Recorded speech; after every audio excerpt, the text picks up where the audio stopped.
You ever notice how tired you are from being the good one, the reliable one, the polite one, the understanding one, the person who swallows their own discomfort so nobody else has to feel any?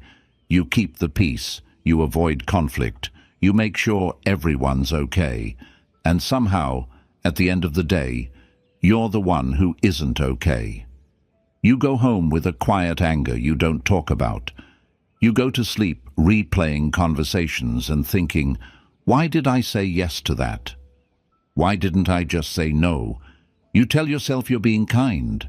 But if we're honest, sometimes it's not kindness, it's fear. We don't like to admit that, but it's true. Most people-pleasing isn't about love, it's about survival.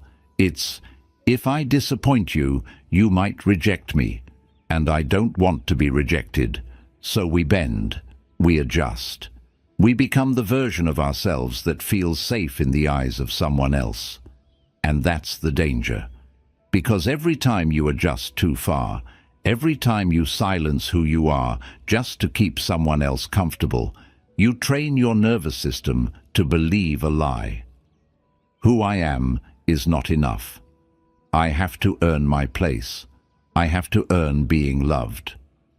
Tell yourself that long enough, and you forget who you were before you started performing. And I want you to sit with this for a second. How much of your stress is coming from things you didn't even want to do in the first place? How much of your anxiety is coming from relationships where you can't be fully honest? How much of your anger is not at them, but at yourself, for abandoning yourself just to be liked? The Stoics were very clear about this. Peace is internal. Peace doesn't arrive when the world finally treats you right. Peace appears when you stop handing the world control over you, and that's what chronic approval seeking really is. It's outsourcing your sense of worth. It's letting someone else hold the switch that turns you happy or ruined. Think about how unsafe that is. If one comment can break you, if one cold tone from someone can shake your entire mood, then that person owns you emotionally. You've basically told them, my center of gravity is in your hands. That's not love. That's not respect. That's dependency. And dependency never feels like freedom. It feels like tension. You know this feeling, walking into a room and immediately scanning faces to see, are they okay with me? Did I say something wrong? Did I upset them? You're not present. You're managing. You're running emotional damage control for everybody else.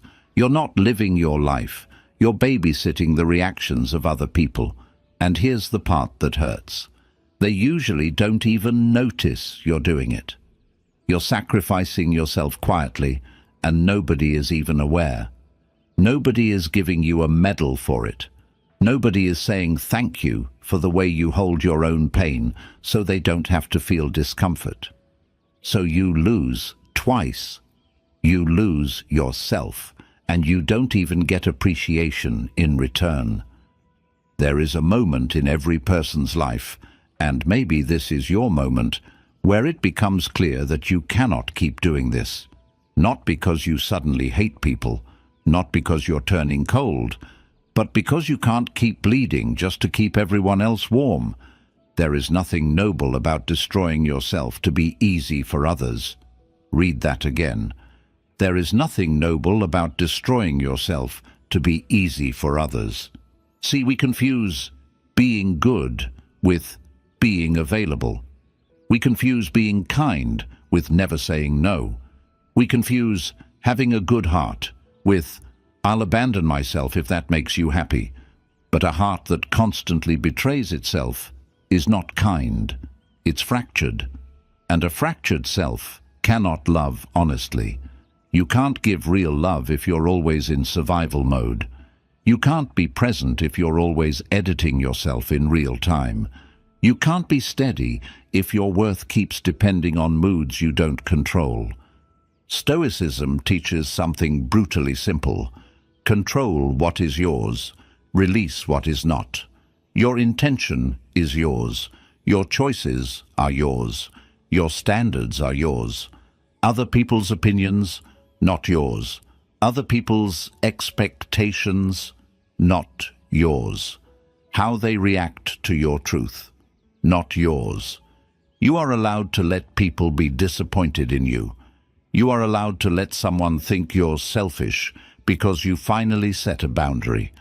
You are allowed to walk away from anyone who only loves you when you're convenient. And I know that sounds strong when we say it out loud, but living it is different. Because the first time you say no, you'll feel guilty. You'll feel like you're being unfair. You'll feel like you're doing something wrong. That guilt is not proof that you're a bad person.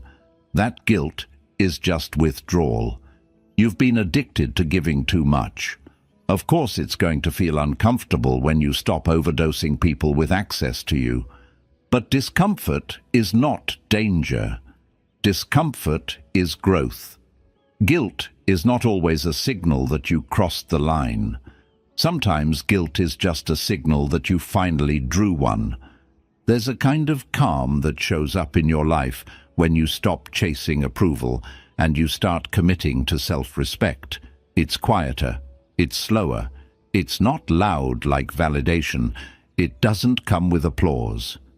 It just feels like finally breathing at your full size, not shrinking to stay lovable, not lowering your voice to stay accepted, not over-explaining your feelings just so someone won't get upset with you.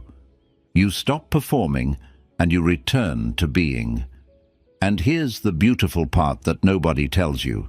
When you stop begging to be chosen, you actually become more powerful, more centered, more attractive in the deepest sense of the word. Because people can feel it when someone is rooted. They can feel when you're not chasing. They can feel when you're not scared to lose them. That's not arrogance. That's emotional independence. That's a kind of gravity. You stop orbiting other people. You become your own center. So this is where we begin. You are not here to spend your life proving that you are worthy of being kept. You are here to live in alignment with what is true for you and to let the world adjust or leave. Sit with that. Let it land in your body, not just your mind, because from this point on, everything changes. 1. The principle of inner focus.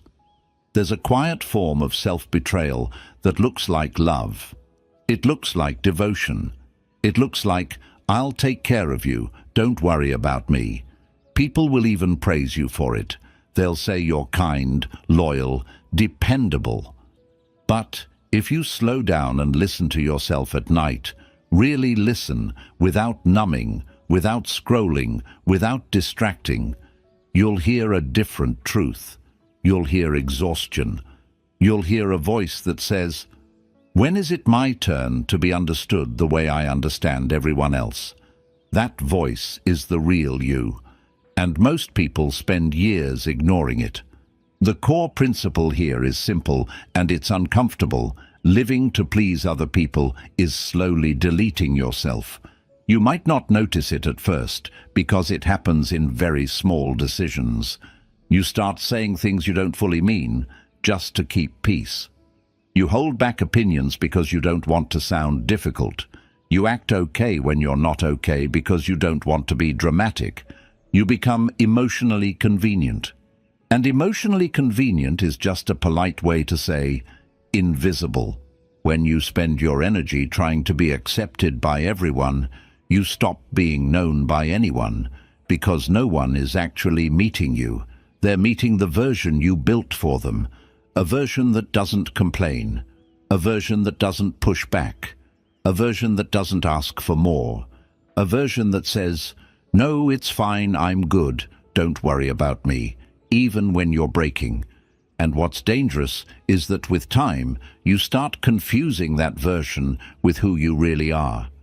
You forget what you love, you forget what you value, you forget what actually brings you peace, versus what just keeps other people calm. This is where the Stoic mindset becomes more than just philosophy. It becomes survival. The Stoics taught that the foundation of a good life is the inner life: awareness, self-knowledge, self-command. If you don't know who you are, you can't steer. If you can't steer, you get steered by everyone else's wants, moods, and agendas. And that's exactly what happens when you live for approval. You hand other people the steering wheel and then wonder why you feel lost. Inner focus means this: before you ask, "Are they happy with me?" you ask, "Am I in integrity with myself right now?" Before you ask, "Do they still like me?" you ask, "Do I respect how I just showed up?" That shift alone is a full identity reset, because most people are trained from childhood to do the opposite.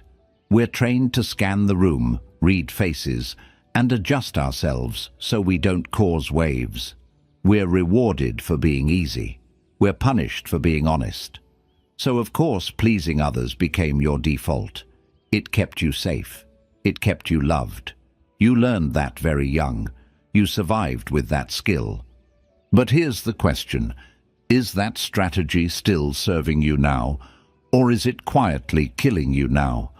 There's a form of calm that only arrives when you stop trying to manage everyone's perception of you. You stop performing. You stop negotiating with yourself. You stop rewriting your truth so it doesn't make anyone uncomfortable. You just exist, honestly, without selling yourself to be accepted. That calm is not loud, it's not dramatic, and it's not always happy. It feels more like relief. It feels like, I don't need to convince anybody right now. I can just be. That's the first layer of real self-respect. Not confidence, not arrogance, self-respect.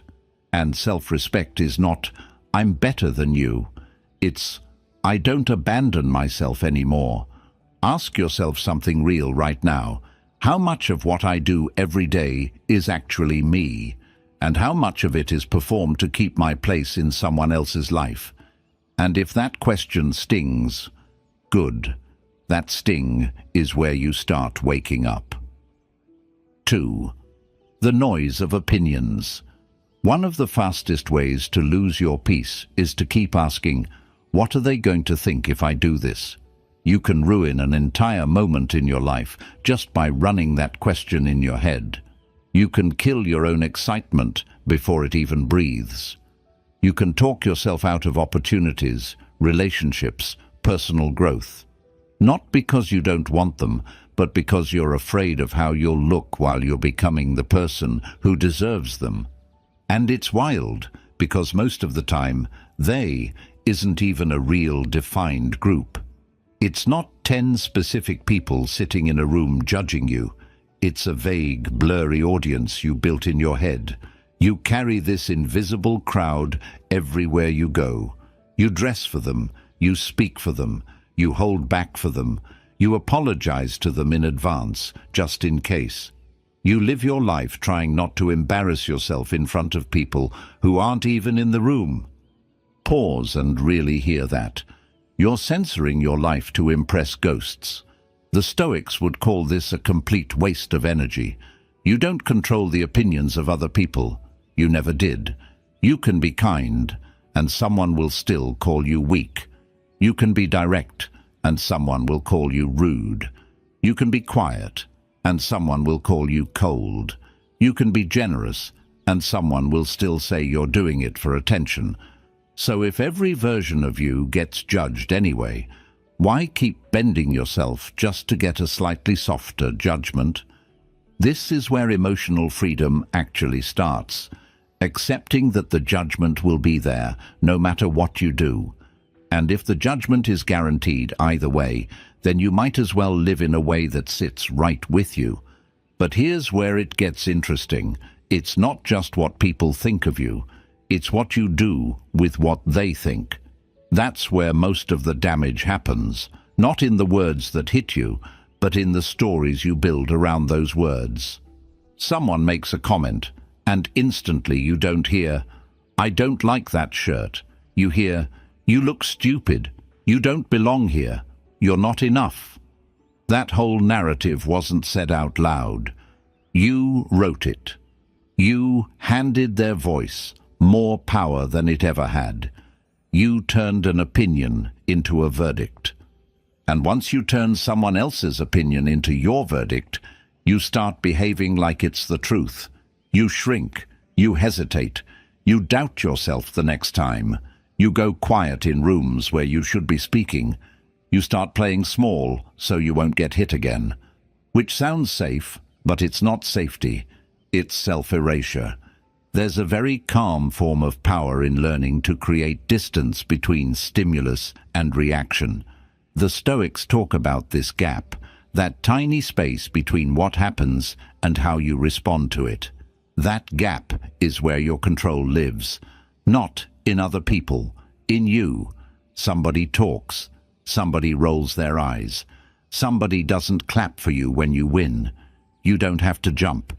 You don't have to defend. You don't have to prove anything, fix anything, explain anything. You can just let it pass. You can let their opinion exist without making it your identity. That doesn't mean you stop caring about everything and everyone. That's not what indifference is. Real indifference is not cold. Real indifference is selective. It means I choose what enters my system. It means I'm not going to let random noise touch the core of who I am. It's emotional hygiene. You clean what gets inside. Because here's the truth. Most opinions are noise. Not wisdom, not truth. Noise. People project their insecurities without even knowing it. People attack what they secretly wish they had the courage to do. People mock what exposes their own lack of discipline. So if you try to fix yourself every time someone throws negativity at you, you'll spend your whole life adjusting to other people's wounds. You'll become a mirror of their fear instead of an expression of your purpose. This is why silence is underrated. It's not just not talking. It's choosing not to react just because something touched your ego. Your ego will always want to defend itself. Always. They can't talk to me like that. They can't think that about me. But ask yourself, if you jump every single time your ego feels touched, who's actually in control of you? You or any random person with an opinion? Silence is the moment you reclaim the steering wheel. Silence says, I'm not giving you access to my nervous system today. Silence says, you don't get to set my mood with a sentence. Silence says, your story about me is your story. I have my own. That kind of silence is not weakness. That kind of silence is discipline. It's emotional discipline. And emotional discipline is rare, which is why it feels so powerful when you finally start practicing it. And I'll tell you something else. The more calm you become in the face of noise, the more the noise exposes itself. When you stop reacting, you start seeing what's really going on. You start noticing who's genuinely trying to help you grow and who just wants to control you. You start seeing who speaks to you with respect, even in disagreement, and who talks down to you because they're threatened. When you're always defensive, you miss that information. When you're calm, you see the whole map. This is what I mean by serenity as defense. You don't always need to fight. You don't always need a speech. You don't always need to correct the lie. Sometimes the most powerful move in the room is to keep your center and let their energy fall flat against it. Not because you're scared to respond, but because they didn't earn your response. You want something practical? Try this. Next time someone throws something at you that normally would get under your skin, judgment, sarcasm, passive aggression, don't rush to answer. Breathe first. Feel the heat rise in your body, but don't move yet. Ask yourself, is this worth becoming emotionally involved with? Not, do I like it? Not, do I agree? Just, is this worth my emotional involvement? Because your emotional involvement is sacred. It costs energy. It costs peace. It costs recovery time. It has a price. And most of the time, the honest answer is no. It's not worth it. Here's a thought you might carry with you. You don't owe everyone access to your reactions. Your reaction is a privilege. Make people earn it. So let me ask you, and answer this for yourself, honestly. How many times in your life have you handed your peace to people you don't even respect? And if the number is high, are you willing to keep doing that? Because if not, then this is where you start practicing a new reflex. Not pleasing, not defending, not explaining, just choosing what and who is allowed to move you. 3. The trap of acceptance. Let's be honest about something most people never say out loud. A lot of kindness is just negotiation. You're not always being nice because you're overflowing with love. Sometimes you're being nice because you're afraid of losing connection. You soften your voice so they don't pull away. You agree with things you don't fully agree with because you don't want tension. You offer help you don't have the capacity to give because you're scared of what will happen if you stop being useful. That's not love. That's emotional bargaining. That's, please don't abandon me. I'll behave however you want. Just don't leave. And on the surface, people around you will call that a beautiful heart. But inside, you know what it really feels like. It feels like pressure in the chest. It feels like walking around in a costume. It feels like constantly checking, did I say that the right way? Did I upset them? Do they still like me? You're not relaxed in your own life. You're on stage in your own life. There's a brutal truth here, and it hurts at first, but it sets you free if you're strong enough to sit with it. Seeking constant approval from others is choosing to live as a character instead of as a person. You become a role, the supportive one, the funny one, the one who never makes it about themselves, the one who always understands. You know what's scary? People start loving the role. They get attached to that version of you. They come to expect it. And then you feel trapped by your own performance, because the moment you try to step out of that role and just be real, tired, quiet, unavailable, not okay, suddenly you're different. Suddenly they ask, what's wrong with you? Suddenly you're selfish, cold, harder to deal with. So think about what that really means. They weren't in love with you. They were in love with the service you provided. That's why approval is addictive and poisonous at the same time. It gives you a hit, that little rush of, they're happy with me, I'm safe here, and then it demands you keep performing to get the next hit. You stop asking, am I happy? And only ask, am I accepted? You flatten your emotional life to stay inside someone else's comfort zone. You stop being a full human and you become compatible. And here's where this gets dark. If you do that for long enough, you will wake up one day and realize you don't even know how to answer basic questions honestly. What do you want? Silence. What do you believe? Silence. Who are you when nobody is looking? Silence. You've been so busy adapting to win acceptance that you never built your own center. You've been bending around everyone else, like water in whatever container they gave you. And you call that love. You call that loyalty. You call that, I just care a lot. But what if it's not care? What if it's fear dressed as care? Here's the part that a lot of people struggle with. Being authentic is hard. Yes, it costs you things. You will lose people when you stop performing. You will trigger some reactions you don't like. You will be misunderstood. You will be called selfish by people who were benefiting from your lack of boundaries. All of that is true. Being authentic has a price. But pretending has a price too.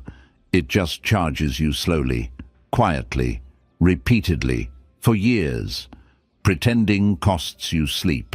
Pretending costs you self-respect. Pretending costs you the ability to trust your own voice. Pretending costs you health, real physical health, because your body is not meant to carry constant emotional tension just so someone else can sleep peacefully while you're the one holding all the weight. So yes, authenticity will cost you approval, but pretending will cost you yourself. Which one is more expensive? The Stoic answer is direct. The worst slavery is when your emotions belong to someone else. When your mood depends on the level of approval they're giving you today. When you wake up and immediately scan, "Are we okay?" before you even ask, "Am I okay?" That's not connection. That's dependency held together by fear. That's a collar you put on yourself and then started calling it love. And I need you to hear this, really hear it, because it might make you slightly angry at first, and that anger is healthy. Anyone who only treats you well when you're being convenient is not treating you well. That's not love. That's consumption. That's, "I like the way you make me feel, so keep doing that." And you've been calling that safety. You want to know why you feel so tense around certain people, even when they're smiling, even when they're being nice. It's because you know, on some level, that their acceptance is conditional. You know that if you ever stop being what they want, it would go cold fast. You can sense it. You can feel the terms and conditions under their warmth. That's why you can't relax around them. You're not loved. You're tolerated under contract. And that's where the trap really is. Because when someone gives you conditional acceptance and you accept it, you start doing the work they should have done. You start editing yourself to keep the relationship alive instead of asking, "Why am I in a space where I have to edit myself to be allowed to stay?" You absorb their work. You carry both sides, and they get to feel comfortable, and you slowly disappear. Listen, I'm not saying be rude. I'm not saying cut everyone. I'm not saying stop caring. This isn't about becoming emotionally numb. This is about becoming emotionally honest. There's a difference. Emotional numbness says, "I don't need anyone." Emotional honesty says, "I'm done lying about what it costs me to be here." One is defense, the other is truth. And yes, truth can scare people, but the ones who are worth keeping, they grow with you. They adjust. They listen. They might not love everything you say, but they'll respect that it's coming from somewhere real. That's how you can tell who's actually in your corner. Not who claps when you're convenient, who stays when you're honest. So here's the real test, and I want you to sit with this in a quiet moment later. Where in your life are you still performing to be accepted? With who? In what situations? And what is it costing you to keep doing that? Because if the price is peace, then the price is too high. 4. Prioritize yourself without guilt. Let me ask you something directly. Why do you feel bad for needing space? Why do you apologize for being tired? Why do you feel the need to explain yourself every time you say, "I can't today"? Why does it feel like you're doing something wrong when you protect your energy? Think about how backwards that is. You don't feel guilty when someone else is exhausted. You don't shame someone else for not being available 24/7. You don't call other people selfish when they say they need rest. You understand it. You even defend it. But when it comes to you, suddenly the rules are different. Suddenly rest feels like betrayal. Boundaries feel like disrespect. Saying no feels like you're abandoning people. It's not logical. It's conditioning. Most people were trained their whole life to feel guilty for choosing themselves. Some of us were raised to manage everyone else's emotions, keep them calm, keep them satisfied, Keep them close so they don't explode, so they don't leave, so they don't turn cold. You start learning very young that love is not something you are, it's something you perform. That good means available. That safety means saying yes. And when you grow up like that, saying no doesn't feel like self-care. It feels like violence. You have to unlearn that. Because here is the truth you were never told clearly. Saying no is not disrespect. Saying no is self-respect. It is you recognizing that you are not an infinite resource. You are not an open tap. You are not a bottomless. Well, people can drink from whenever they're thirsty and then walk away refreshed while you lie there empty, shaking and smiling like, "It's fine, really, I'm good." You are a human being with limits. Limits are not weakness. Limits are structure. A cup only holds water because it has edges. Stoic philosophy is very direct here. You're responsible for your actions, not everyone else's reactions. If you say, "I'm not available tonight, I need to rest," and someone gets offended, that offense belongs to them, not to you. Your responsibility is to honor what you can actually give without destroying yourself in the process. Their responsibility is to manage their own expectations like an adult. But most of us flip that. We carry our needs and their reactions to our needs. We carry both. Of course you're exhausted. You have to see the trap in always giving. When you live in give more, give more, give more, you believe you're building connection. You think you're protecting the relationship. You think you're keeping people happy. And maybe for a while, you are. But look what happens to you. You become stretched out. You become drained. You become resentful. You start keeping score silently. I was there for you. I helped you. I supported you. I stayed up late for you. I answered the call when you were crying. I talked you through the breakup. I sent money. I drove across town. I covered for you. I said yes when I wanted to say no. You stack those moments in your chest like bricks. And then, one day you explode. Not because of one small request, but because of the weight of all of them. Now, here's the hard part. From the outside, it looks like you overreacted. People say, "Wow, where did that come from?" They're surprised. They're confused. They genuinely don't get it. You know why? Because you trained them not to get it. You trained them to believe you were fine. You trained them to believe you don't break. You trained them to believe you never get tired. You trained them to believe they'll handle it. They always handle it. So they stopped seeing your effort as effort. They started seeing it as your default setting. That's what happens when you constantly overgive. Your sacrifice stops being seen as sacrifice. It becomes invisible. And that is why you can't wait for other people to set your limits for you. They won't. Not because they're evil, but because they're used to you surviving it. So at some point, you have to sit with a hard truth. If I keep saying yes to everything, I'm the one destroying me, not them. Me.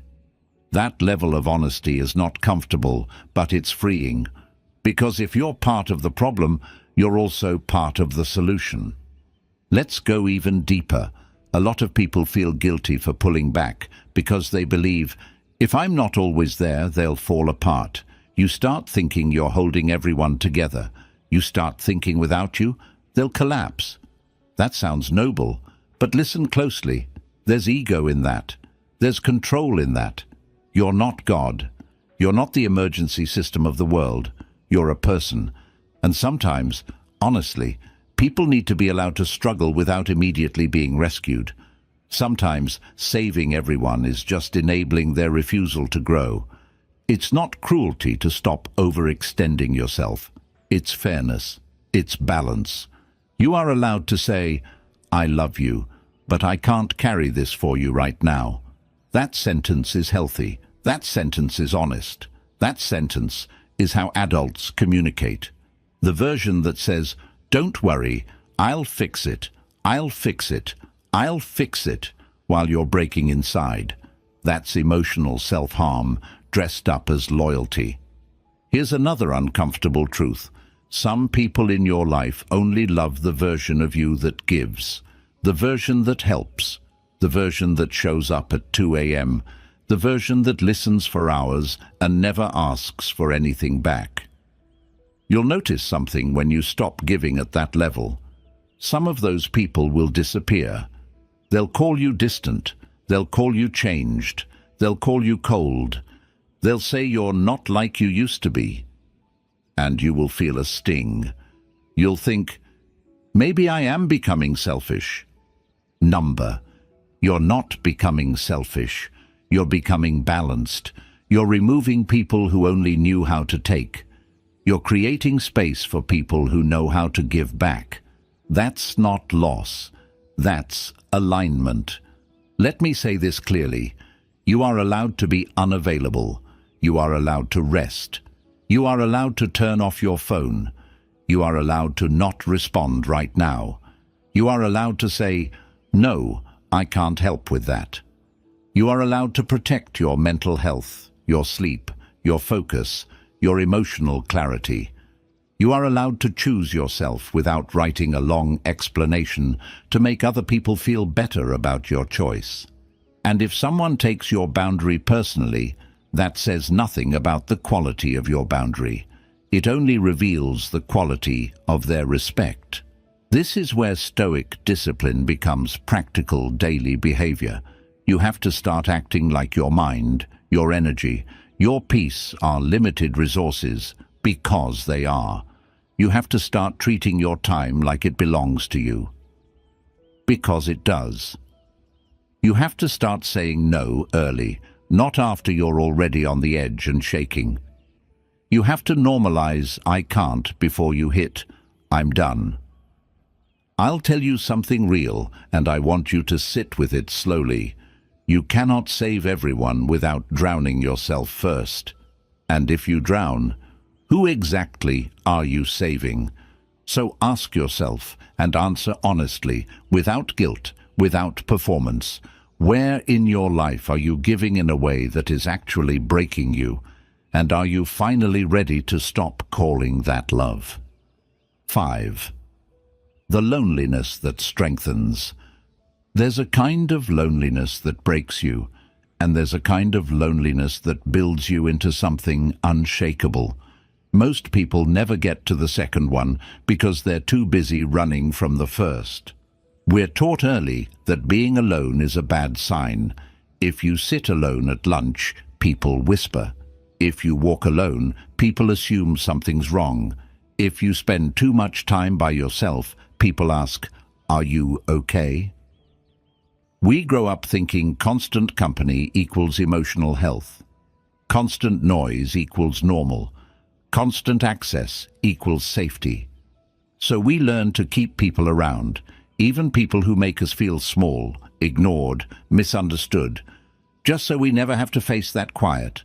We would rather sit next to someone who drains us than sit alone with our own mind.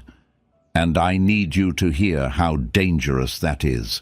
Because if you're scared of being alone, you will accept almost anything just to avoid it. You will accept disrespect. You will accept inconsistency. You will accept fake love, half love, conditional love. "I love you when you're useful to me, love." You will bargain with your dignity just to not feel that silence at night. That fear is how people lose themselves for years. Not because they're weak, but because they're terrified of their own company. Now let's flip it. Aloneness is not emptiness. Aloneness is clarity. That quiet you keep escaping, that's the only place you can actually hear yourself. That's the only place where the noise drops and the truth comes up. And yes, at first, that truth is loud and uncomfortable. At first, you sit with yourself, and all the things you've been avoiding start talking at the same time. The regret, the self-judgment, the insecurity, the anger, The grief you never processed because you were too busy making sure everyone else was okay. The version of you you've been ignoring, sitting there like, finally, you're here. That first layer of solitude doesn't feel peaceful. It feels like detox. And that's exactly why most people run back to distraction. They feel that first wave of discomfort and say, see, I knew I couldn't be alone. I need someone. I need to text someone. I need a call. I need a distraction. I need noise.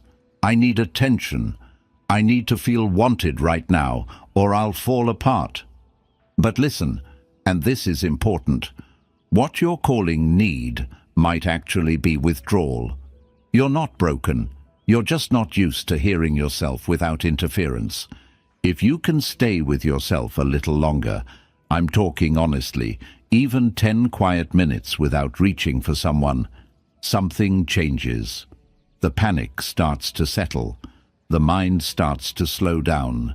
Your breathing deepens. You begin to separate what's real from what's just drama your brain is looping. You start noticing patterns.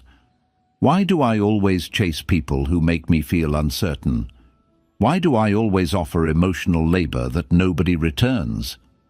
Why do I apologize for existing? That level of self-awareness doesn't show up when you're constantly surrounded by noise and performance. It only shows up in stillness. This is why the Stoics valued solitude. Not because they hated people. That's not Stoicism. That's bitterness. Stoicism isn't, I don't need anyone, I'm a rock. Stoicism is, I refuse to be emotionally owned. Huge difference.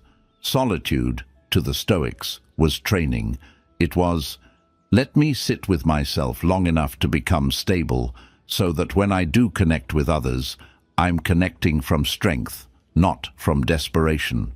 When you can sit alone without panicking, two powerful things happen.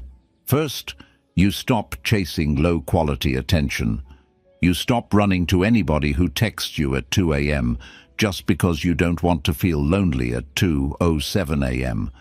You stop keeping people around who make you anxious and call it chemistry. You stop letting someone back into your life just because you miss the feeling of being chosen for a minute. When you're uncomfortable being alone, you'll take any hit of closeness, even if it poisons you long term. When you're comfortable being alone, you're more selective. You start caring about the quality of connection, not just the presence of it. That alone will save you years. Second, you start hearing your actual voice. Not the voice you use in front of them. Your voice. The one under all the performance. The one that knows what you want but gets silenced every time you're scared someone will leave if you say it out loud. That voice gets stronger in solitude. It gets clearer. It goes from a whisper to direction. And that is where self-trust is born. Self-trust doesn't come from repeating affirmations in the mirror. Self-trust comes from witnessing yourself survive moments you thought would break you. The first night you sit alone and you don't beg for attention. That's self-trust being born. The first argument where you don't chase them to fix it immediately, you let the space breathe instead of falling apart. That's self-trust being born. The first time you feel that ache in your chest and you say, I can hold this. I don't need to beg for emotional rescue to stay standing. That's self-trust being born. And once you trust yourself emotionally, you become very hard to manipulate, because manipulation feeds on fear of abandonment. If I know you're scared to be alone, I can control you. I can threaten distance. I can give approval and pull it back. I can teach you to work harder for my love. I can make you believe losing me is the end of you. But if you're not scared of solitude, I lose that leverage. You stop negotiating your worth. You stop performing just to be kept. You stop tolerating disrespect disguised as, that's just how I am. Deal with it. You stop explaining why you deserve basic decency. You just quietly remove yourself.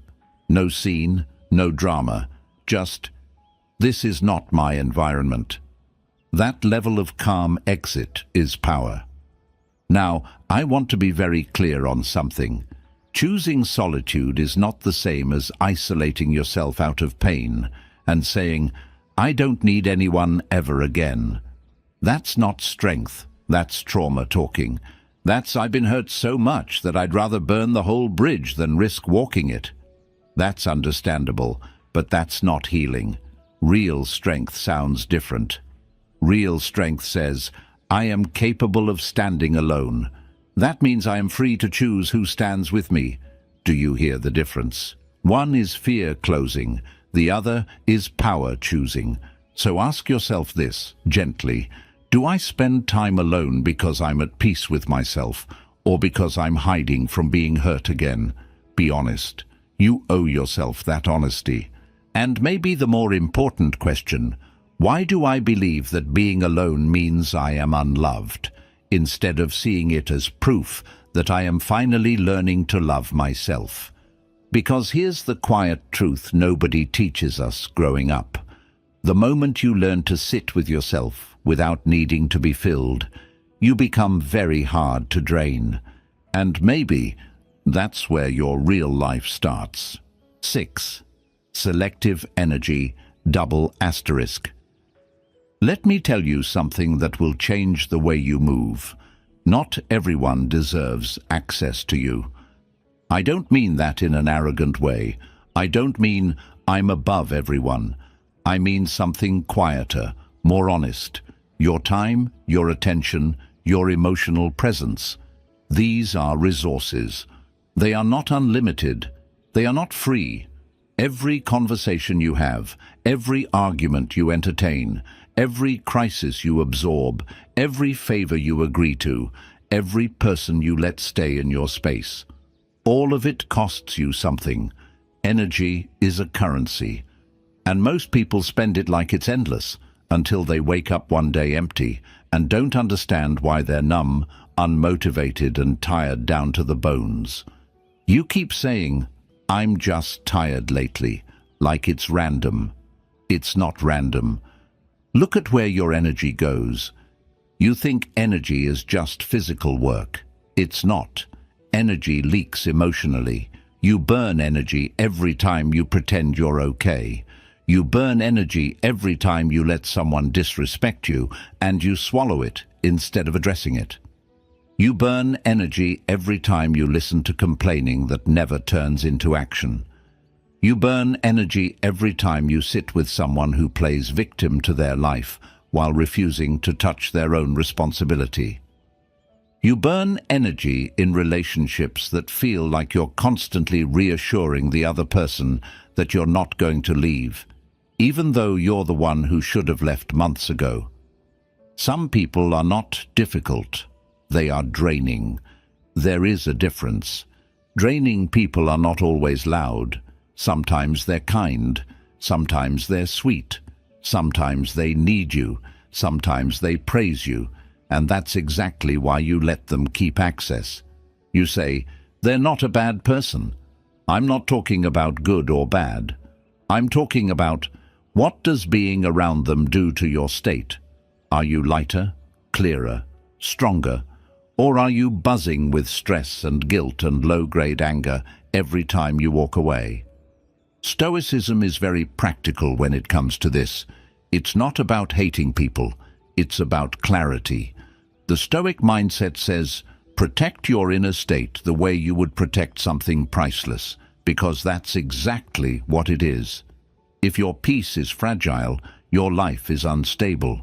If your mind is loud, your judgment is weak. If your time is not your own, your future is not your own. So you don't just ask, do I like this person? You ask, what happens to me after I interact with this person? That question alone will expose your entire environment. And I want you to notice something else. The people who lift you, who challenge you, who respect your boundaries, who speak to you honestly, they usually don't demand constant access to you. They're not obsessive. They're not jealous of your growth. They're not offended when you need time alone. Pay attention to that. Peaceful people are not threatened by your self-focus. Only draining people are. Draining people tend to react when you start pulling energy back. The second you stop giving unlimited attention, unlimited emotional labor, unlimited reassurance, they feel it, they panic, they accuse. They say things like, "You've changed. You're cold now. You don't care anymore." Listen to that closely, because that reaction is data. What they're really saying is, "I'm not getting the same level of access to you that I used to get, and I don't like that I don't control it anymore." That's not love. That's dependency trying to keep its supply. And if we're being honest, sometimes you let that guilt pull you back in. You feel responsible for how people feel. You don't want to be the bad one. You don't want to be seen as selfish. So you reopen the door. You go back to over-explaining. You go back to fixing. You go back to absorbing. You go back to wiping up emotional messes that aren't yours. And just like that, you're tired again. There's a brutal but freeing truth you have to accept if you ever want peace. You are not emotionally available to everyone anymore. That version of you is gone. You cannot keep living like an emergency room that never closes. Not everybody gets the deep conversation at 1 a.m. Not everybody gets the hour-long call where you carry them. Not everybody gets to unload their chaos into your head every time they refuse to control their own. Not everybody gets that kind of access to you. Access is earned, and it's earned through reciprocity, respect, and stability. Let's say that again because it matters. Reciprocity, respect, stability. Reciprocity means I am not the only one pouring. If I'm always pouring into you and you're never pouring into me, we don't have a connection. I'm just a power source you've plugged yourself into. Respect means you don't cross lines and then make me feel dramatic for having lines. You don't talk to me like I'm an option and expect me to act like you're a priority. You don't disappear and reappear and call that normal. You don't insult what matters to me and then laugh it off as, "Relax, I'm just being honest." Number. That's not honesty. That's disrespect. Stability means you're not emotional whiplash. I'm not scared of which version of you I'm going to get today. I don't feel like I'm doing crisis management every time we interact. I don't leave drained from regulating both of us at once. I can breathe around you. If a person can't meet you at least on those levels, then reducing access is not cruelty. It's maintenance. There's this fear a lot of people have. If I start pulling my energy back from certain people, I'll end up alone. But listen very carefully. You're already alone in those relationships. That's the part you don't want to admit. You're already unseen. You're already unheld. You're already doing the emotional labor of two people by yourself. You're not afraid of being alone. You're afraid of finally seeing that you've been alone the whole time. And when you finally allow yourself to see that, something shifts. You stop chasing people who keep you anxious. You stop explaining your value to anyone. You stop begging to be understood. You stop auditioning for a place in someone's life. You just decide calmly, I am not watering this anymore. This plant is dead. No speech, no drama, just a quiet internal decision. This is not where my energy goes now. That is selective energy. Selective energy is not loud. It doesn't announce, I cut everybody off. That's ego. Real selective energy is subtle. It's behavioral. You just start replying slower. You start showing up less to the same draining conversations that never change. You stop volunteering yourself for things you resent doing. You stop chasing people who leave you guessing. You redirect that energy back into things that build you, your focus, your health, your work, your discipline, your peace, your future. And here's the part you might not expect. When you start doing this, your life starts to feel quieter. At first, that quiet might feel weird. You're used to chaos. You're used to constant messaging, constant calls, constant drama. You've been living in noise long enough that silence will almost feel wrong. You'll be tempted to go back to the familiar storm just so you don't feel that stillness. But if you sit in that quiet long enough, you'll notice something. You're recovering. Your mind is clearer. Your stress response calms down. You start sleeping deeper. You start thinking better. You start feeling like yourself. You know why? Because for the first time in a long time, your energy is staying with you. And when your energy stays with you, you start moving differently. You're less reactive. You're more intentional. You stop jumping every time someone calls your name. You stop letting low-effort invitations pull you away from high-value goals. You stop leaking your day into distractions that mean nothing to the person you're trying to become. That's when you realize something powerful. Protecting your energy is not about being selfish. It's about being available for the life you're actually trying to build. So I'll ask you something, and I want you to really answer it, not just skip past it. Who in your life leaves you mentally heavier every time you interact with them? And why are you still giving them the same level of access to you?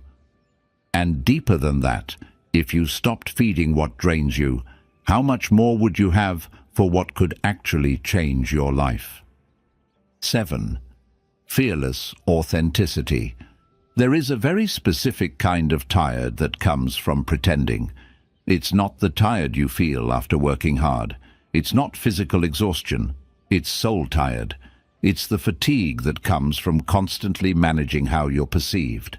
From how should I act in this room to what version of me do they want right now to what do I have to hide so I don't cause any reaction. You know that feeling. You've walked into a room and instantly adjusted yourself. Softer here, louder there, funnier here, colder there. You watch yourself from outside your own body, editing in real time, scanning faces for approval, measuring how much of you is safe to reveal. And maybe you've been doing it for so long that you don't even notice you're doing it anymore. It's automatic. It's survival. But survival mode is not a life. Survival mode is an emergency state. You weren't meant to live there forever. Let me ask you something that might hurt a little. When was the last time you were fully yourself around another person and you didn't feel the need to apologize for it afterward? When was the last time you said how you actually felt, not the polished, acceptable version, not the "it's fine, I understand" version, but the unfiltered version, and you didn't sit awake that night overthinking whether you went too far? When was the last time you let someone see you disappointed, angry, insecure, hurt, and you didn't rush to clean it up for their comfort? That hesitation right now? That pause? That's exactly the point. We talk about being yourself like it's this cute, inspirational quote. It's not cute. It's violent in the best way. It disrupts the part of your life that runs on pretending. It confronts the agreements you've quietly made with people who only like the watered-down version of you. It exposes who's actually safe to your nervous system and who isn't. It will cost you fake peace. It will cost you fake closeness. It will cost you fake harmony.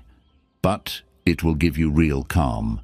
Authenticity is not, I say whatever I want, and if you don't like it, too bad. That's just ego with no awareness. Real authenticity is consistency. It's when the version of you on the outside finally matches the one on the inside. No more performance gap. No more smiling when you're irritated. No more, yeah, it's okay when it's not okay. No more acting like you don't care when you care deeply. No more laughing at disrespect just so you don't look sensitive. Pretending all the time is not maturity. It's self-abandonment with good manners. The Stoics cared about this more than people realize. Everyone thinks Stoicism means never show emotion. That's not it. Stoicism is not emotional numbness. Stoicism is emotional honesty plus emotional self-control. It's, I feel this, I acknowledge this, I choose my response from strength instead of panic. You see the difference? Hiding how you feel is not strength. Hiding how you feel just to keep other people comfortable is self-erasure. Strength is being able to sit in your truth without letting that truth own you. And if we're honest, a lot of us are scared of being real because we're scared of the fallout. We're scared of hearing, "You've changed." We're scared of being called difficult, too much, too emotional, hard to love. We're scared that if we stop playing easy, we'll stop being wanted. So we keep feeding people the version of us that costs us the most to maintain, the version that doesn't complain, doesn't challenge, doesn't need. Listen to me. If your connection with someone only survives when you are quiet, agreeable, and self-silencing, you're not in a relationship. You're in a contract where your job is emotional convenience. And I know this is hard to swallow, but here's the truth. I wish someone had said to you earlier in life, if your truth ends the relationship was built on you hiding anyway.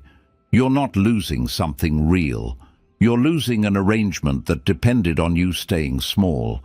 That is not loss. That is exposure. A lot of people talk about freedom like it's money or status or lifestyle. But emotional freedom is something different. Emotional freedom is being able to walk into your own life and not feel like a stranger in it. It's not having to remember which version of yourself you're supposed to be today. It's not rehearsing conversations before you have them because you're scared of saying it wrong. It's when your nervous system can finally settle because you're not lying to yourself 20 times a day just to keep the room calm. You know what that level of honesty gives you? Stability. Real stability. You stop spinning. You stop obsessing over what they're thinking. You stop replaying every word you said. You stop doing PR for yourself after every conversation. You stop managing other people's interpretation of you. You give that job back to them. Think what you want. I know who I am. That sentence right there, I know who I am, feels like armor. But it's not just armor. It's oxygen. And I want you to notice something else.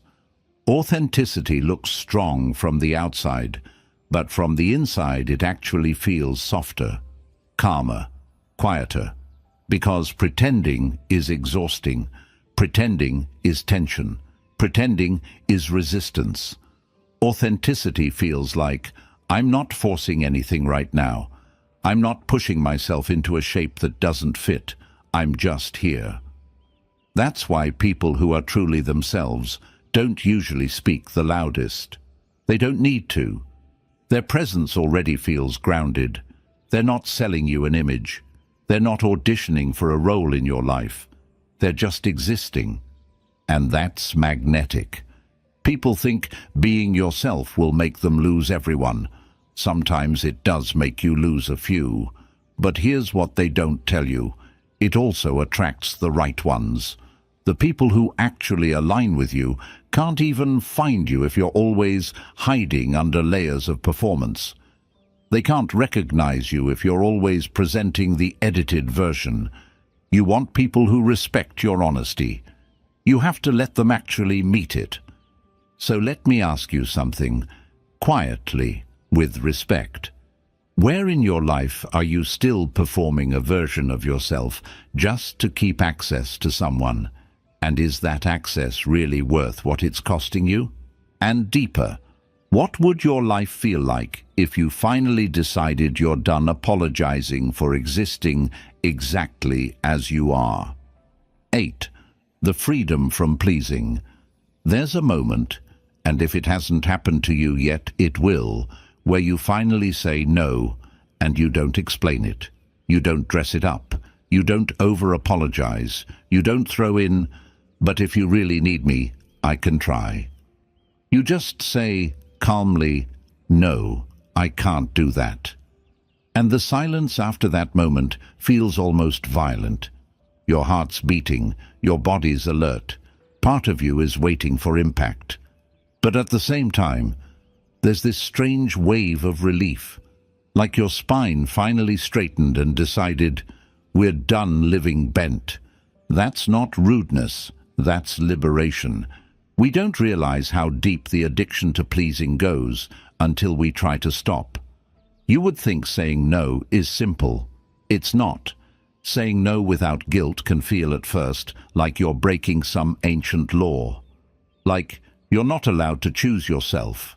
Like you're going to be punished. And in some cases, you are. Not punished in an obvious way. Punished emotionally, with silence, with distance, with attitude, with, "Wow, I didn't think you were like that." That's how people test you. That's how they try to train you back into compliance. Ask yourself, how many times in your life have you said yes, not because you wanted to, but because you were afraid of what would happen if you said no? That fear is the cage. People-pleasing is not kindness. Let's kill that illusion right now. People-pleasing is self-erasure done in exchange for temporary safety. It's, "I'll give up my boundaries so you don't reject me." It's, "I'll sacrifice my time, my energy, my peace, my plans, my mental health, just so you don't call me selfish." And here's the ugly truth. People who benefit from your lack of boundaries will always label your boundaries as disrespect. Of course they will. The old version of you was easier for them. So when you start saying no, don't be surprised if some people treat it like betrayal. To them, it is betrayal. But let's be honest, weren't you already betraying someone? You. You were betraying you. The Stoic view on this is cold but clean. You do not exist to satisfy expectations that are not yours. You are not responsible for managing other people's disappointment. You're responsible for your actions, your character, your intention. If someone decides you saying no means you don't love me, that's their story. You don't have to adopt it. You are allowed to love someone and still not be available on demand. You are allowed to care and still protect your own capacity. Love without boundaries is not devotion, it's self-destruction. Think about how many times yes has actually damaged you. Yes, I'll stay even though I'm not respected here. Yes, I'll listen to you unload the same drama again, even though you never actually change. Yes, I'll do that favor, even though I'm already overwhelmed and you never show up for me the same way. Yes, I'll be who you need, even if it kills who I am. Every one of those yeses felt easier in the moment. Less tension, less argument, less guilt. But over time, they're what made you angry at your own life. That quiet anger inside you, the one you swallow so you don't start a problem, that's the cost of pleasing. Let's also talk about identity for a second. When you always say yes, people don't just start expecting it, they start defining you by it. You stop being a person and you become a function.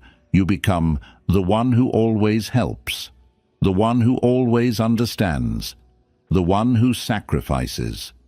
That sounds flattering until you realize what it really means. They don't actually consider your limits, because in their mind, you don't have any. You're a role, a service, and the second you stop performing that role, they say you changed. Of course you changed. You stopped letting people consume you. And this is where you wake up to something powerful. Pleasing everyone is not peacekeeping. It's self-imposed slavery. You volunteer yourself as the emotional solution to everyone else's needs, and then you call that love. You break yourself into pieces so everyone else can be comfortable, and then you call that loyalty. You tolerate disrespect so you don't ruin the vibe, and then you call that maturity. Number, that's not maturity. That's fear wearing a mask. Let's go deeper. People think that if they stop pleasing, they'll become cold, selfish, uncaring. That's not what actually happens. Something else happens. You become honest. You become clean. Your yes starts to mean something again. Right now, when you say yes to things you don't mean, your yes is fake. It's strategic. It's driven by pressure. But when you build the courage to say no when you need to, your yes becomes real. Your presence becomes intentional. Your support becomes powerful because you're giving it by choice, not by fear. That's what healthy love looks like. Love that is chosen, not begged out of you.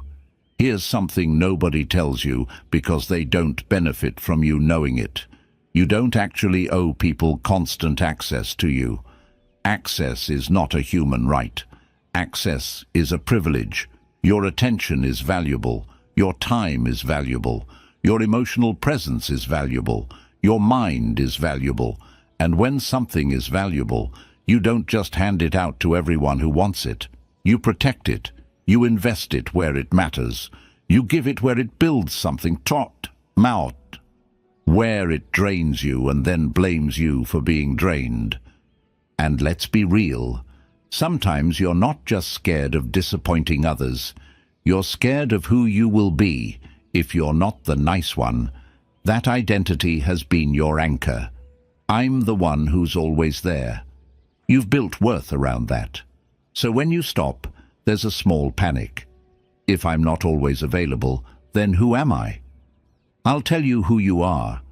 You are someone with boundaries. You are someone who respects your own nervous system. You are someone who refuses to be emotionally owned. You are someone who acts from clarity, not desperation. That is not cruel. That is not cold.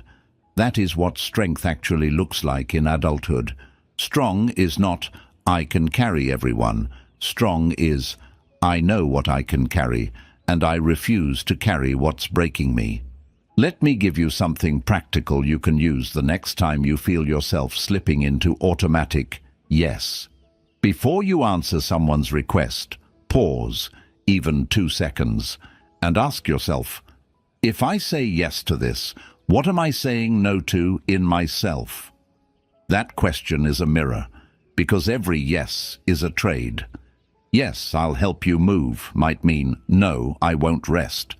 Yes, I'll listen to you spiral at 1 a.m. might mean, no, I won't protect my own mental state for tomorrow. Yes, I'll keep forgiving the same behavior might mean, no, I won't hold my standard. When the trade is always you, that's not love. That's self-abandonment. And I want to say this slowly because I want it to stay in you. You are allowed to disappoint people and still be a good person. Sit with that. Let it burn through you. Say it in your head, right now, in your own voice. I am allowed to disappoint people and still be a good person. Because if you don't start believing that, you'll keep yourself in cages just to avoid someone else's discomfort. You'll keep giving pieces of yourself to people who never learned how to carry their own weight. You'll keep surrendering your calm to protect someone else's comfort. That's not love, that's surrender of self. So here's the quiet, steady power you're walking toward. Every honest no you give from a place of self-respect is you taking your life back by 1 inch at a time, boundary by boundary, choice by choice. Until one day you look around and realize something beautiful. Your life finally feels like it belongs to you. Now ask yourself, and answer without fear, even if the truth is ugly, who in your life has been loving you in a way that only works as long as you keep betraying yourself for them? And why are you still calling that love? 9. Focusing on purpose. At some point, you have to decide what your life is actually about. Not what people think about you, not what they say about you, not how nice you look, not how available you seem, not how easy you are to deal with. I mean something deeper, quieter, heavier. What are you here to build? Who are you becoming on purpose? Because here's the trap, and almost everyone falls into it for a while. You start living in reaction to other people instead of direction towards something real. You spend your days managing impressions. You spend your energy keeping the peace. You spend your time answering people who don't actually care about your growth, just your availability.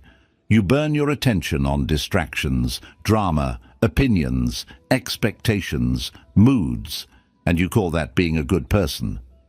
Meanwhile, your actual path sits there untouched. Your purpose starves while you're busy feeding everyone else's comfort. And then you tell yourself a story. I don't have time for myself. But that's not always true. Sometimes it's not a time problem. Sometimes it's a priority problem. This is where a brutal shift has to happen. You have to start treating your direction as sacred. You have to start acting like what you're building matters more than how you're perceived while you build it. And that sounds simple, but emotionally, it's one of the hardest transitions you'll ever make. Because it means you're going to have to disappoint people. It means you're going to have to stop being instantly available. It means you're going to have to stop explaining why you can't to people who feel entitled to you. It means you're going to have to say things like, I'm working, I'm focused, I'm not coming, I'm not staying up late to talk about that again.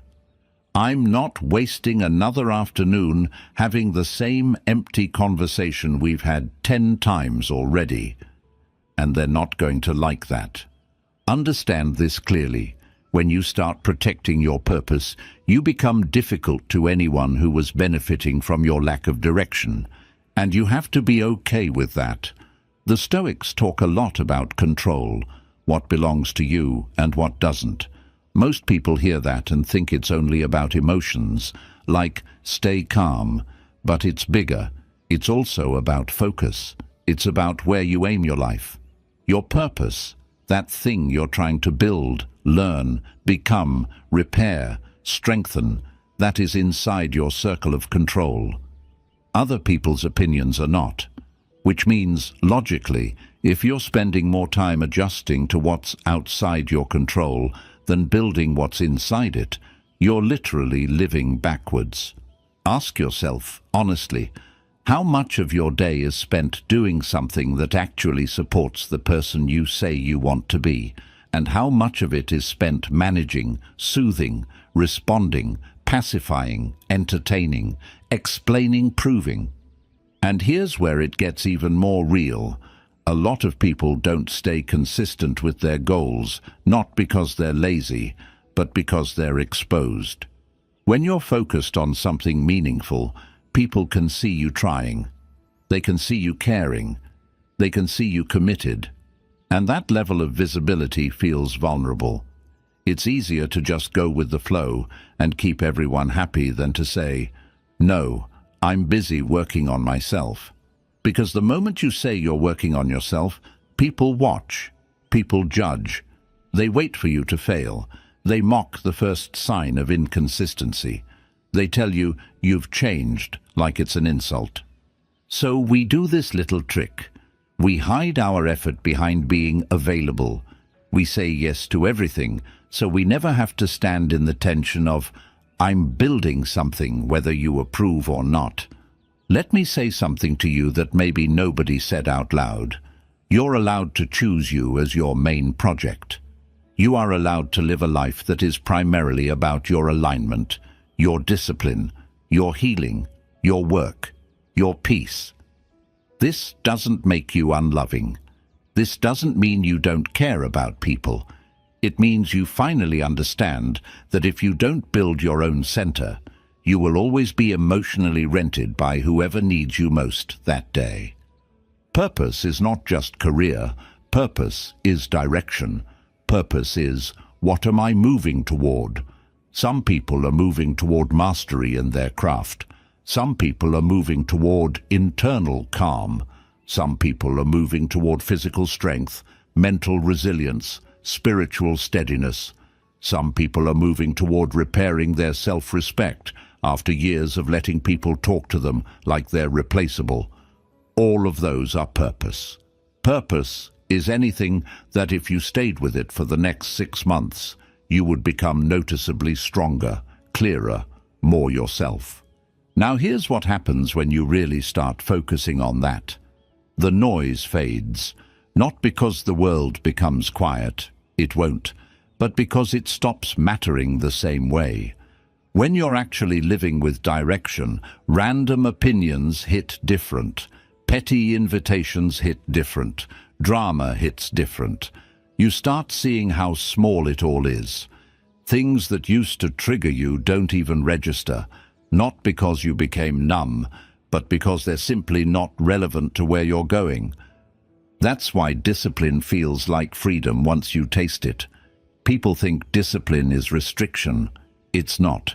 Chaos is restriction. Pleasing everyone is restriction.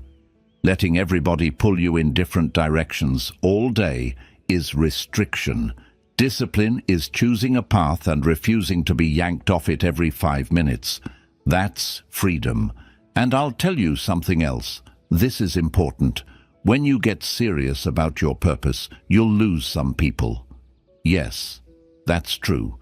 But you'll also attract different people.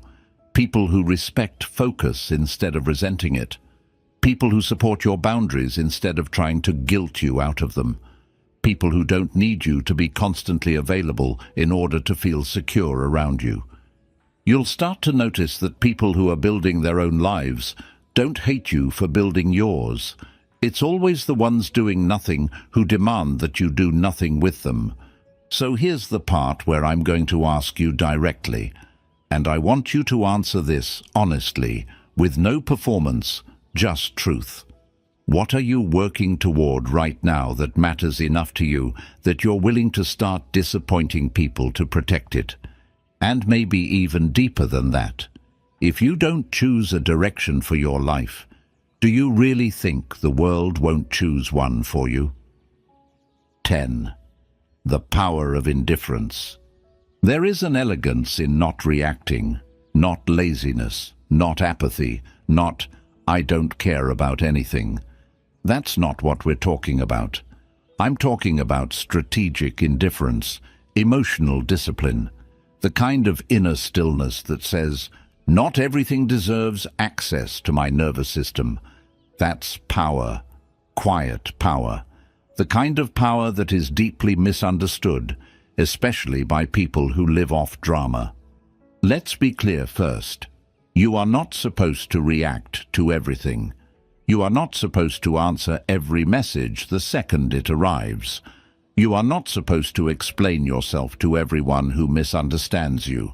You are not supposed to correct every lie told about you. You are not supposed to rush to fix someone's perception of you every time you feel tension in the air. You are allowed to let things sit. You are allowed to let things pass. You are allowed to decide, this does not move me. Because here's the truth, and it's not pretty. A lot of situations in your life only exist because you keep feeding them. You keep giving them emotion. You keep giving them attention. You keep arguing, defending, proving, over-explaining, chasing closure, chasing validation, chasing respect from people who are committed to not respecting you. You turn molehills into mountains by showing up to fight every single time.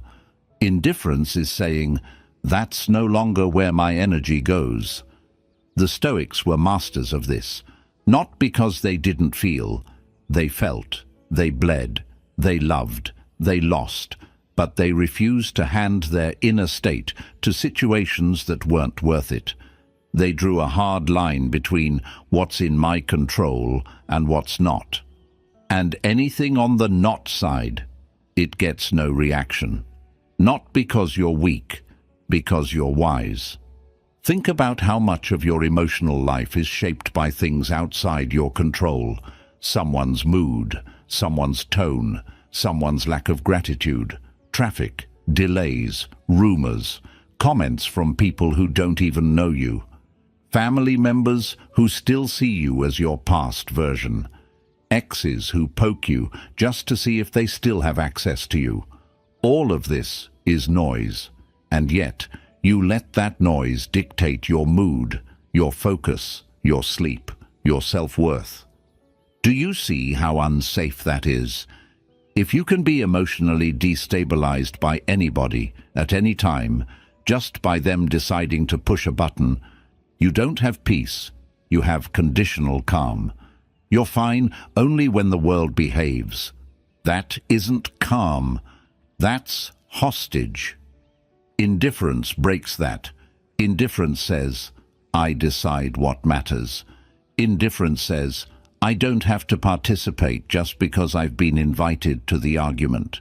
Indifference says, your attempt to provoke me is not the same as me being provoked. And at first, this feels unnatural. Your ego wants to jump. Your ego wants to say, no, no, no, I'm not letting them get away with that. Your ego wants the last word. Your ego wants to be understood. Your ego wants justice. And sometimes, yes, standing up for yourself is necessary. But let's be honest, most of the battles you're fighting daily are not about protecting your dignity. They're about protecting your pride. And pride is greedy. Pride will have you out here wasting hours of your life arguing with someone you don't even respect, just to prove to them that you're not what they said you are. Why? For what?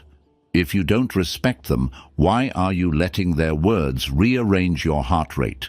That's not strength. That's reactivity. There is a cleaner form of strength, a quieter one. It looks like this. Someone tries to provoke you, and you feel that familiar surge. Heat, tension, urge to type paragraphs, urge to call, urge to set the record straight. And instead of moving, you pause. You take a breath.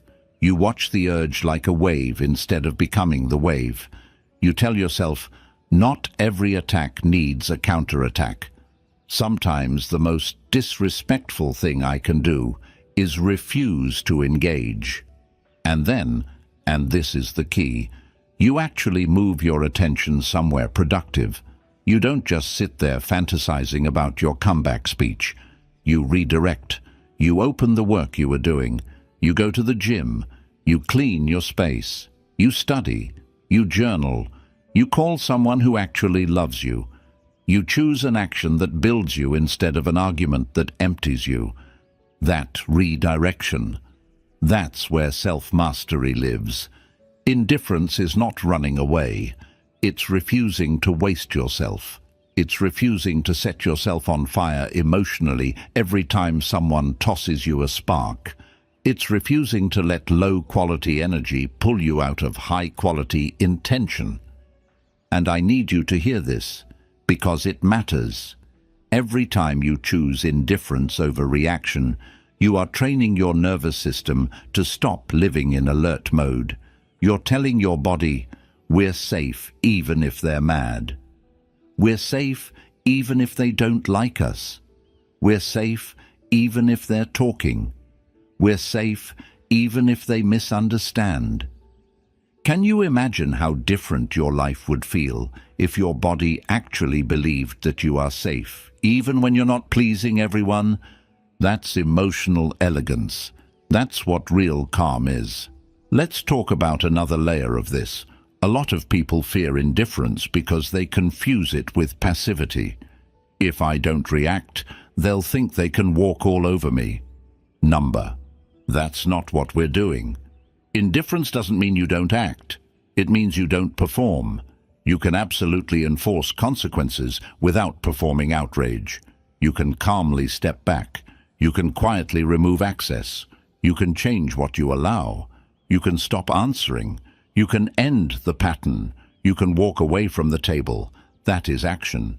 You just don't give them the emotional show. And please understand, people who feed on control hate when you do this.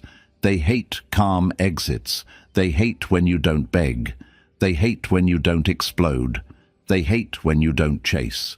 Rage they can work with. Tears they can work with. Desperation they can work with.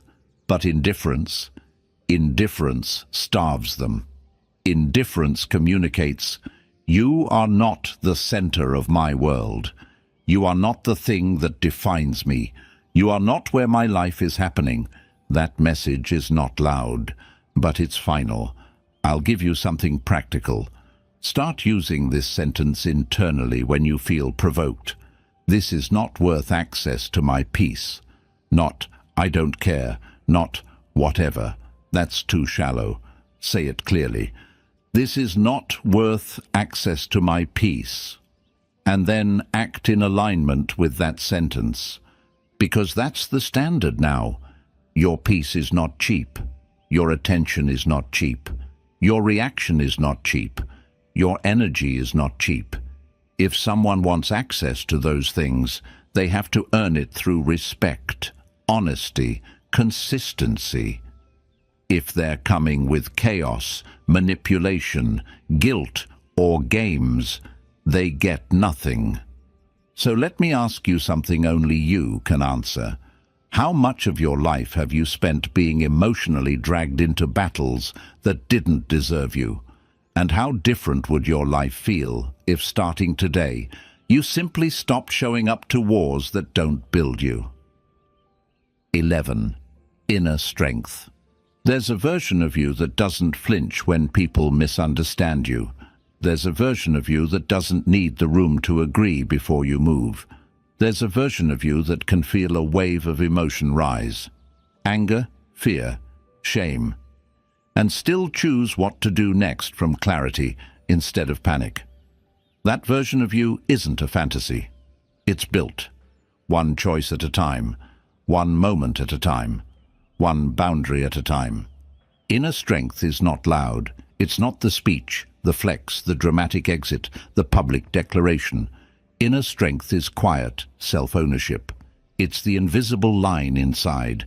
I decide who I am. I decide what my standards are.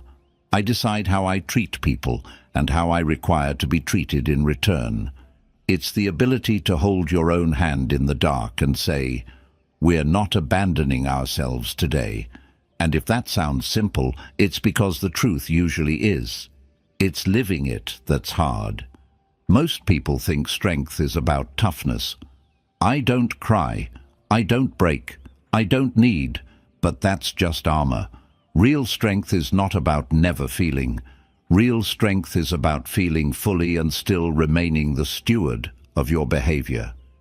You can be flooded with emotion and still be principled. You can be disappointed and still be kind. You can be provoked and still be measured. You can be grieving and still be honorable. That gap between what you feel and what you choose, that's the gym where inner strength is trained. The Stoic frame makes this brutally clear. Your worth isn't a vote. It's not up for public referendum. It does not rise when someone compliments you or collapse when someone criticizes you. Your worth is inherent. What changes is your perception of it. And when you outsource that perception, you live unstable, high when praised, crushed when ignored, desperate when abandoned, inflated when chased. That seesaw will make you seasick. Inner strength steps off the seesaw. It plants feet on bedrock. I know who I am when nobody is watching. I know what I will do and what I won't. I know what I'll allow and what I won't. You stop negotiating your core with every new reaction in your environment. Ask yourself, where do you typically hand your power away? Is it when someone uses silence to punish you and you start begging for closeness you already earned? Is it when someone dangles approval and you start performing for a gold star like you're still in a classroom? Is it when conflict appears and you rush to over-explain your existence so no one can call you difficult? Those are the doors where your power leaks. Strength isn't pretending those doors don't exist. Strength is noticing them in real time and closing them gently. No, I don't chase withdrawal with overgiving. No, I don't audition for care. No, I don't buy love by shrinking. That's a different nervous system. That's a different life. Here's the part that nobody glamorizes. Inner strength is built in small, uncelebrated repetitions. You say you won't tolerate disrespect, and the first test is not a dramatic betrayal. It's a small comment, a small dismissal, a half joke that cuts. Strength is the micro move. Hey, don't talk to me like that. Calm voice, clear eyes, no performance, and when they minimize it, relax, I'm just joking. Strength repeats itself. I'm serious. You'll shake a little the first few times. That's okay. Shaking is not weakness. Shaking is your nervous system learning a new normal. Another repetition. You promise yourself you'll keep your word to you, not to impress anyone, not to post about it, because you want to live with yourself in peace. So you get up when you said you would, even if you slept badly. You finish the workout you wanted to quit at minute 7. You put your phone down when the timer goes off. You do the work you said you'd do after dinner instead of scroll. These are not grand moments. No one claps. But your soul notices, your self-respect notices, and little by little, a quiet sentence forms at the core of you. When I say I will, I do. That sentence is heavy. It changes how you walk. It changes how you talk to yourself after a tough day. It changes how manipulators read you. Because people who rely on your inconsistency lose leverage when you become consistent. Let's talk about fear. Fear will always be here. Strong people don't delete fear. They right-size it. They stop giving it the microphone. Fear says, don't have the hard conversation. Strength says, we'll be respectful and we'll have it. Fear says, if you set that boundary, you'll lose them.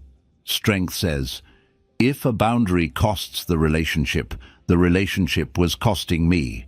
Fear says, if you try and fail, they'll laugh. Strength says, if they laugh, that's data. You don't bully fear. You just stop letting it be management. Fear can ride in the car. It just doesn't touch the wheel. There is also a forgiveness that belongs to strength. Not the kind that lets people keep hurting you. The kind that frees you from repeating the same story about the hurt. You stop telling yourself that your past defines your ceiling. You stop making your pain your personality. You harvest the lesson. You keep the boundary. You release the bitterness. Because bitterness consumes energy you need for building. Strength is stingy with energy. Strength invests energy in what compounds. And we have to name this. Strength is not the refusal to ask for help. Strength is choosing your help wisely. Not running to the first person who will validate your comfort, but going to the person who will tell you the truth with care. The mentor who challenges you. The friend who doesn't let you spiral. The therapist who helps you reorganize what you believe. The community that celebrates your boundaries instead of punishing them. Lone wolf aesthetics might look tough online. In real life, wise interdependence is tougher. You remain self-led, and you build with people who are self-led too. There's a humility inside inner strength. The humility to say, I was wrong. I overreacted. I didn't listen. I made a promise and I broke it. I'm going to repair it. Weakness can't do that, because weakness confuses apology with humiliation. Strength can apologize, because strength knows its value doesn't drop when it tells the truth. Strength is flexible without being flimsy. It bends to learn. It doesn't collapse to be liked. I want you to imagine the next difficult moment you'll face, and one is always coming. A message that stings, A boundary test, a door closing, a plan failing. Picture yourself there. Feel your body. The surge in your chest, the heat in your face, the brain racing to fill the silence with frantic action.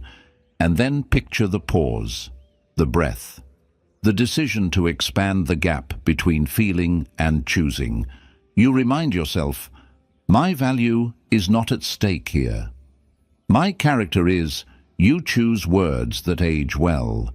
You choose actions you won't have to clean up later. You choose removal over reaction where removal is cleaner.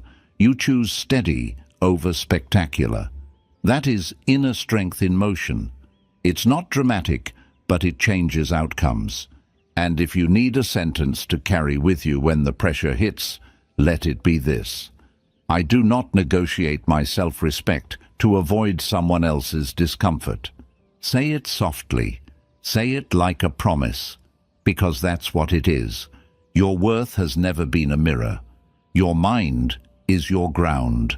Whoever learns to command their inner world stops being thrown around by the outer one. They stop asking for permission to be steady. They build the kind of life that can hold weather without capsizing.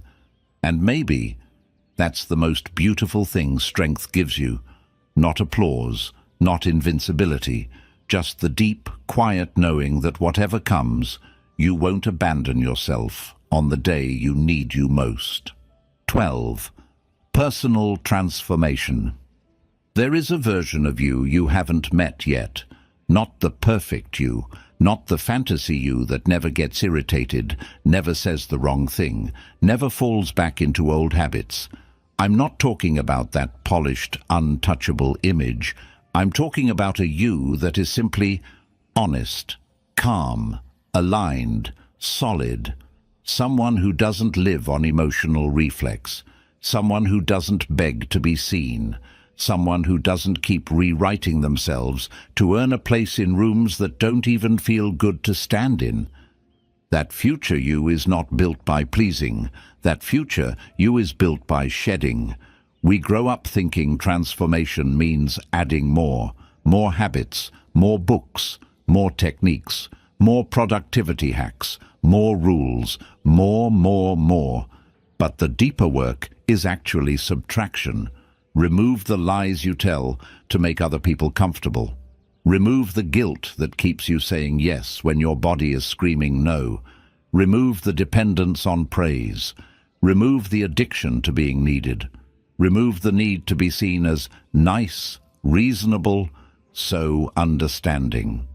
Remove the version of you that exists just to earn safety. That's evolution, not decoration. Evolution. Here's what nobody warns you about. Transformation is lonely at first, not because you'll end up alone forever, that's fear talking, but because you're cutting ties with identities that were built on survival, not truth. You're stepping out of roles you've played for years. You're no longer the automatic fixer. You're no longer the always available listener. You're no longer the "it's fine, don't worry about me" person. You're no longer the emotional shock absorber for everyone else. You're no longer the version of you that lets people take and take and take because you're too scared to lose them. So yeah, it feels empty at first. You feel the space. You feel the quiet. It almost feels like loss. But listen to me closely. That empty feeling is not emptiness. It's unoccupied territory. It's your life becoming yours again. Personal change doesn't feel like power at the beginning. It feels like grief. You grieve patterns that were hurting you. You grieve connections that were draining you. You grieve the identity of the reliable one, even though being reliable cost you sleep, cost you presence, cost you self-respect. You grieve what you thought was love, but was actually emotional labor with no return. You grieve how long you stayed small just to be kept. Grief is part of growth. Let that be okay, because right after grief comes something else. It's subtle, it doesn't scream. It shows up quietly in small moments, like this. You wake up one morning and you don't feel heavy. You're not carrying 20 different emotional storylines that don't belong to you. Your phone lights up and you don't feel obligated to respond immediately. Someone tries to pull you into the same old drama and you feel nothing, not anger, not panic, just distance, space, clarity. You realize you don't need to jump in. You realize this is not my fire to put out. That is the first taste of real freedom, and it's addictive in the healthiest way. This is where you start to understand something the Stoics understood a long time ago.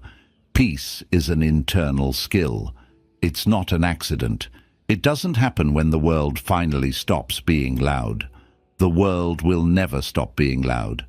Peace comes from you choosing, deliberately, what you let inside, who you let inside, which battles you accept, which emotions you feed, which thoughts you reinforce, which stories you are willing to keep telling yourself about who you are.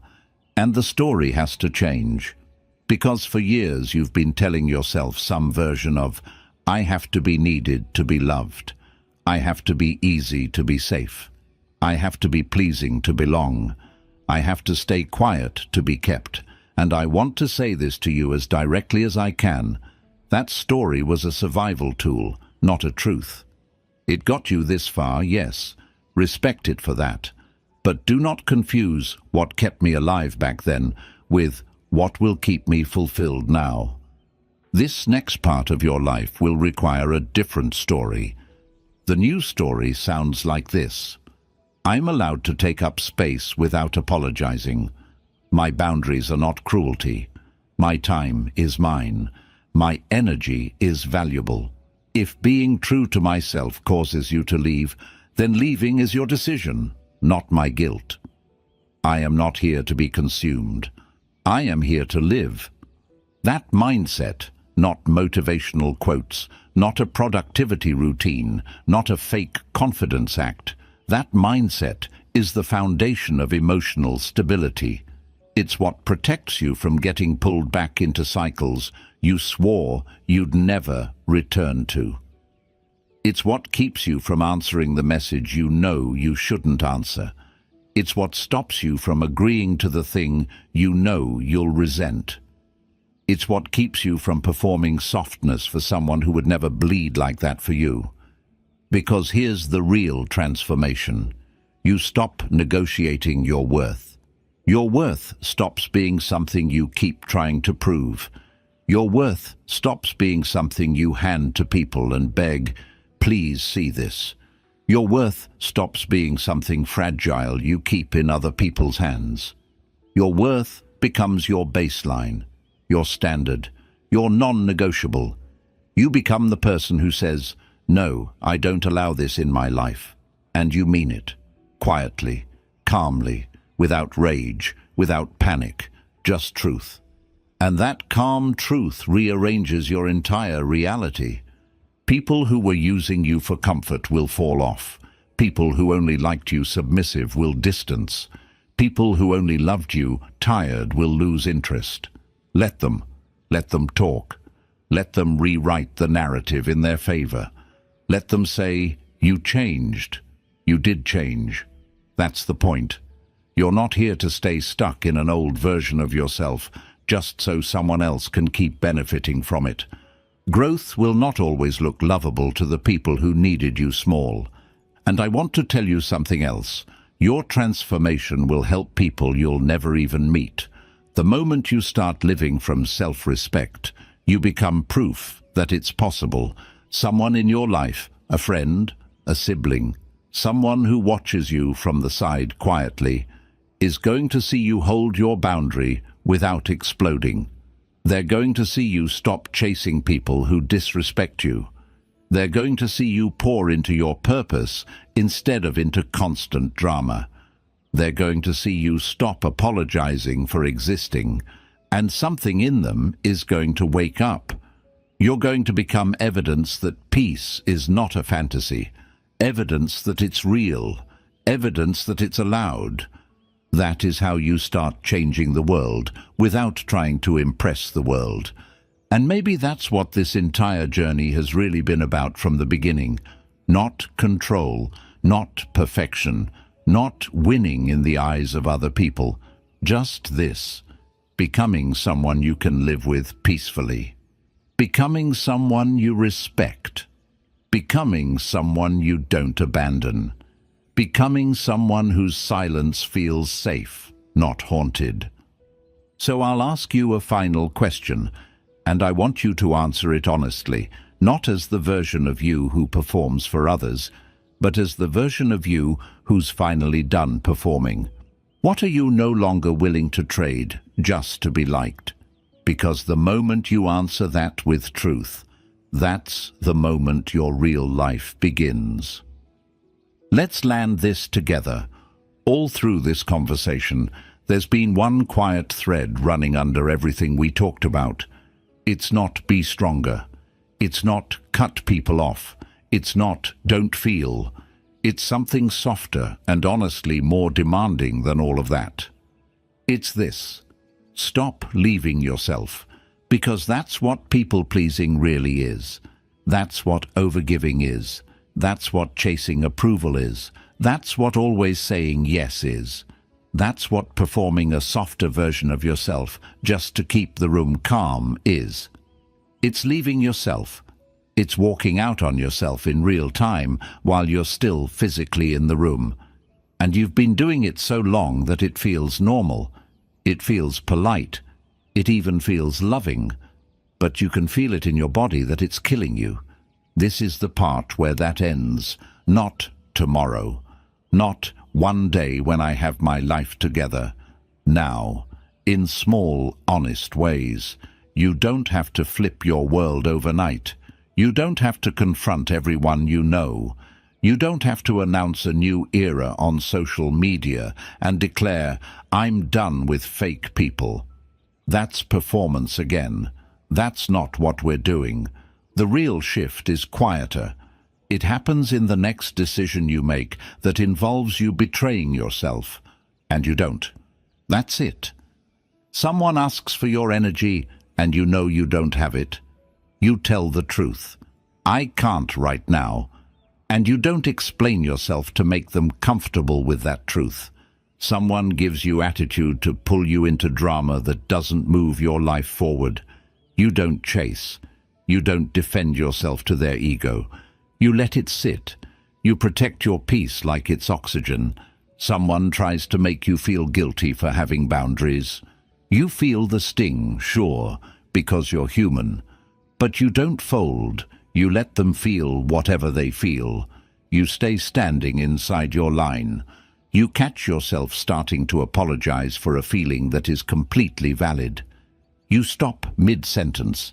You let the feeling exist. You allow yourself to take up emotional space without shrinking to make it easier for somebody else. These are not little things. These are the new center forming. And I want you to really understand what's at stake here, because this is not just self-love talk. This is quality of life. This is mental stability. This is nervous system safety. This is your ability to look in the mirror and not see someone who keeps abandoning themselves and then calling it love. You cannot build self-respect while actively practicing self-abandonment. Those two lives cannot exist in the same body. So the work now is not to become colder. The work is to become truer. Truer in what you allow. Truer in what you feel. Truer in what you're willing to carry and what you're done carrying. Truer in what you're building and why you're building it. Truer in the way you speak to yourself when nobody's around and you're replaying the day. Truer in the way you talk to your own reflection, not, "Why aren't you enough yet?" but "I'm not leaving you again." That's the real turning point. That's where the fear starts to loosen its grip. That's where guilt stops being the thing that runs your decisions. That's where your no becomes calm, not panicked. That's where your yes starts coming from alignment, not pressure. That's where the right people start recognizing you and the wrong people start telling on themselves.